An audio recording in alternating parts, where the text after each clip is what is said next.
Hello children, I'm glad you've joined me as we continue in our Easter series reading from the Gospel of Luke about the arrest and the death and resurrection of Jesus.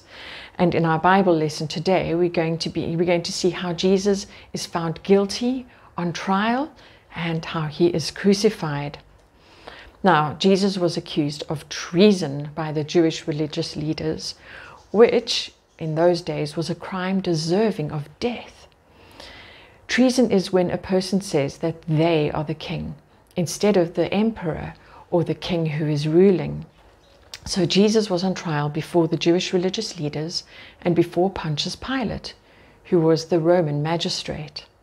Pontius Pilate didn't think Jesus had done anything wrong, but he was afraid of the Jewish leaders. And so Jesus was found guilty of treason. Children, it's a very sad and ironic thing that the judge of the whole world was put on trial and treated like a criminal. The Son of God, who had never sinned, the innocent one, was found guilty by a group of sinners. Did this take Jesus by surprise? No.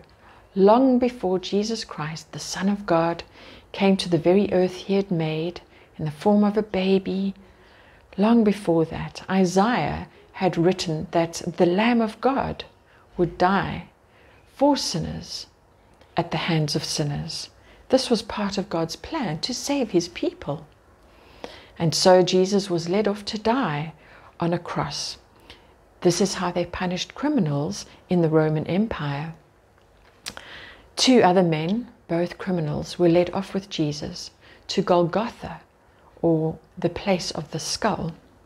They were led out by the Roman soldiers to be executed. There was a sign above Jesus' head that said, "The King of the Jews." Of course, they put it there as a mocking sign, but it was in fact the truth. One of the criminals beside Jesus said, "If you are the King of the Jews, save yourself and save us." The other criminal said, "Don't you fear God? We are getting what we deserve. But this man has done nothing wrong." And then he said to Jesus, "Jesus, remember me when you come into your kingdom."